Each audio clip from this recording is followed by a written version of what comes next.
안녕하세요. 희와 입니다. 반갑습니다. 반갑습니다. 네, 저희가 이제 세 번째 영상으로 이제 만나 뵙게 되는데요.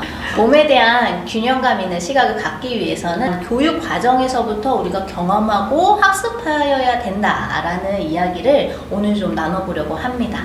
그래서 오늘의 주제는 발레를 어떻게 배우고 학습하는가라는 부분에 대해서 얘기를 하고자 합니다. 네, 무용 역사를 보면 이제 발레는 루이 14세로부터 이야기를 좀 하면 좋을 것 같아요. 귀족을 중심으로 한 사교춤으로 시작이 됐던 것이 다양한 연기, 음악, 춤이 결합하면서 궁정 발레로 발전을 하게 되잖아요. 이 루이 14세가 가장 또 잘한 업적 중에 하나가 왕립무용 아카데미라는 것을 설립을 했고, 무용을 전공하신 분들은 너무나 잘 알고 있는 또 기관이죠. 그 왕립무용 아카데미에서는 발레의 그 체계를 다지고 또 다양한 교수법들을 연구를 하기 시작했죠. 그러니까 더 이상 이제 귀족들이 출 수 없는 수준으로까지 이게 향상이 된 거예요. 그러다 보니까 귀족이 췄던 그 궁정 발레가 이제 전문 무용수의 영역으로 넘어오게 된 것이죠. 그러면서 생겨난 것이 왕립무용학교라는 것인데요. 이거는 우리가 알고 있는 그 학교라는 개념보다는 무용수들을 길러내는 어떤 발레단, 무용단의 어떤 부설 기관처럼 조금 더 생각을 하시면 좋을 것 같아요. 그래서 그 이후에 이제 이 무용수들이 활동하면서 드는 생각이, 어렸을 때부터 기초적으로 이 발레 체계를 배우는 그런 기간이 필요하다. 그렇게 해서 생겨난 것이 왕립무용학교이고, 또 그것이 오늘날 우리가 이 전공생들이 길러내는 양육하는 예중, 예고, 학교 시스템과 흡사하다고 볼 수가 있겠죠. 그러면서 이제 학교 규정도 생겨나고 나이대별로 어떠한 교육법을 받아야 되는지도 생겨나게 된 거라고 할 수 있겠습니다. 짧게지만 루이 14세부터 우리가 다녔던 예고까지 딱 훑어봤는데 역사적 흐름에 따라서 그게 계속해서 변화해 왔다는 걸 볼 수가 있네요. 그렇죠. 그 시대에 맞게 끊임없이 발전하고 있고, 지금도 그러고 있고, 앞으로도 그래 하고. 그래서 맞습니다. 그럼 우리 시대의 이 교육의 경험이 어땠는지 한번 얘기를 나눠볼까요? 학창 시절을 떠올려 보면 마치 수학 공식을 풀어내고 그걸 몸에 적응해서 정답을 도출해야 될 것 같은 그런 시스템을 많이 경험을 했던 것 같아요. 특히 어떻게 하면 이거를 정확하게 할 수 있냐도 알려주고, 심지어는 내가 틀리게 갔을 때 이건 이렇게 수정을 해야 돼까지도 알려주는 방식을 하면서 겪으면서 알겠어. 그치만 내 몸은 그게 지금 적용이 잘 안 돼. 그게 문제죠. 그러면 어떻게 하지? 너무나 정보나 해야 하는 길은 분명한데 그걸 내 몸에 적용했을 때는 상당한 시간이 걸리기도 하고 이해가 안 되는 부분도 있기도 했던 것 같아요. 내는 어땠나요? 근데 사실 저는 고백하자면 모든 것을 다 알려주는 교육 과정이 너무 편했어요. 생각하지 않아도 되고 고민하지 않아도 되고 그냥 시키는 대로 하면 돼 라고 주어지는 환경이 그냥 아무 생각 없이 하면 되니까 일단 그게 굉장히 편했구나. 내가 그 편한 환경에 나도 모르게 젖어서 그게 나를 생각하게 하는지 혹은 뭐 발전하게 하는지에 대한 성찰이 전혀 없이 그냥 계속 몸으로 하기만 하는 과정을 계속해 왔다는 것을 나중에야 깨달았죠.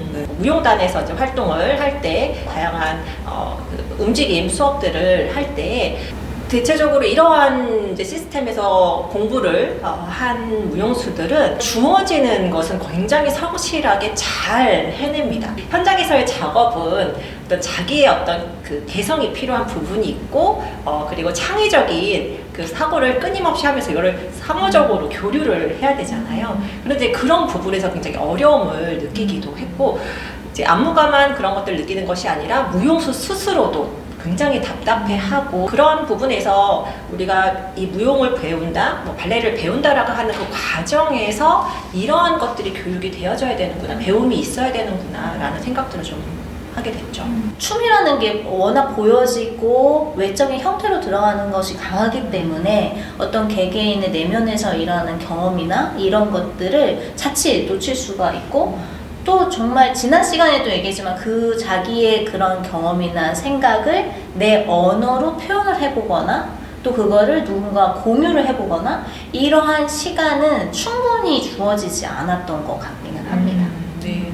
아무래도 이제 입시라고 하는 목표 지점이 있다 보니까 그런 시스템이 사실 강사 입장에서도 그다음에 학생의 입장에서도 가장 이제 합리적인 그런 방식이었기 때문에 그렇지 않을까 싶어요. 또 그게 주는 단점만 있는 것이 아니라 강점들도 굉장히 많거든요.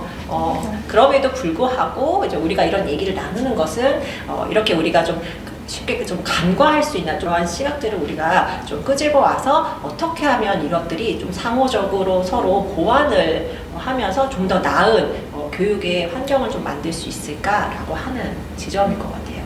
네.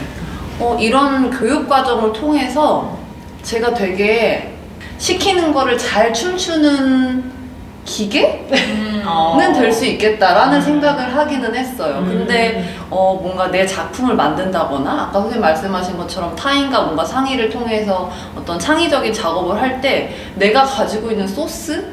그런 주제가 너무 없다는 생각을 되게 많이 했거든요. 그런 부분들을 좀 보완할 수 있는 방법이 뭔지 얘기를 나눠보면 좋을 것 같아요.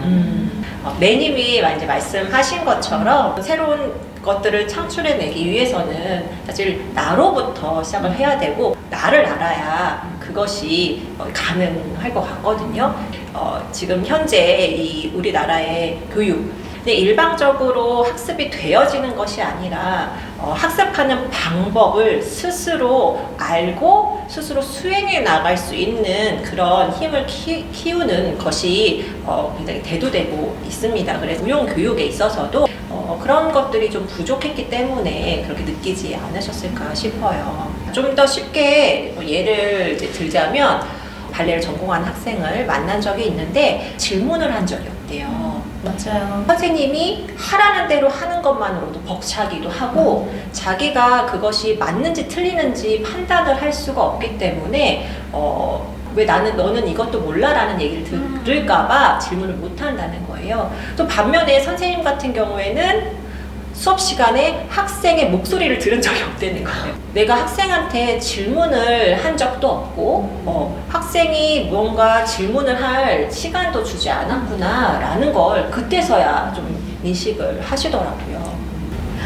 그러면 미래 선생님 말한 그 소스가 없었다라는 것은 내가 누구인지 알아야 어떤 상황에 어떤 소스를 내놔야 되는지 선택을 할 수 있는 건데 그런 부분에서 조금 어려웠다는 점으로 저는 이해가 되는 것 같아요. 그쵸. 그런 질문도 사실 고민을 해보는 시간이 있어야 질문도 나오는 건데 고민을 할 시간이 없이 그냥 늘 몸을 움직여 왔으니까 그런 기회가 아예 없었던 것 같아요. 맞습니다. 그러니까 학생의 입장에서는 어떤 전문가의 입장과 가르침을 흡수하기도 하지만 또 반면에는 내가 무엇을 배우고 학습할지 내가 스스로 그 방향을 설정할 수도 있는 위치에 있어야 된다고 맞아요. 생각이 들어요. 그래야지만 그것을 내가 바깥쪽으로 이렇게 출력을 할 때에 내 몸에 맞는 혹은 거기에서 일어난 어떤 질문들을 생성해낼 수 있다라는 거죠. 제가 가끔 수업할 때 잘 성공한 동작을 하셨을 경우에 어떤 느낌으로 지금 이 동작을 수행하셨어요? 라고 많이 종종 여쭤보는데요. 그때 모르겠는데요. 이렇게 대답하시는 경우가 많은 거예요. 그러니까 내 몸의 감각에 대한 중요성이나 인지가 좀 부족하다는 생각이 들었고 오히려 선생님 저 이거 맞게 했나요? 제 몸이 이게 맞나요? 라고 저에게 그 주도권을 주시는 경우도 있더라고요. 그러니까 이게 내 몸이고 그 경험은 개인적인 거기 때문에 이거 맞나요? 틀렸나요? 혹은 이거 잘했어요? 잘못했어요가 아니라 그거에 대해서 정답을 주는 게 아니라 그랬냐 라는 식으로 이런 상호 소통이 필요한 것 같아요. 그래서 이러한 부분들의 힘을 길러주는 게 사실 공부의 과정인 거고 일방적으로 학습을 시키는 것이 아니라 학생이 주도적으로 자기 힘으로 학습에 나갈 수 있도록 자기주도 학습법을 좀 강조를 하고 있죠. 우리가 춤을 배우는 과정에서도 반드시 필요한 일이라고 생각을 하고요. 오히려 더 필요하죠. 왜냐하면 우리는 더 창의적인 활동을 해야 되는 사람들이니까요.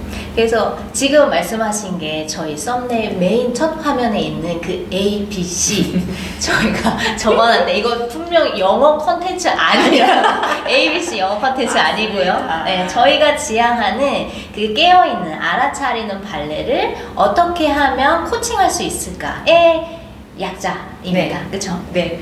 여기서 저희가 코칭이라는 말을 썼는데요.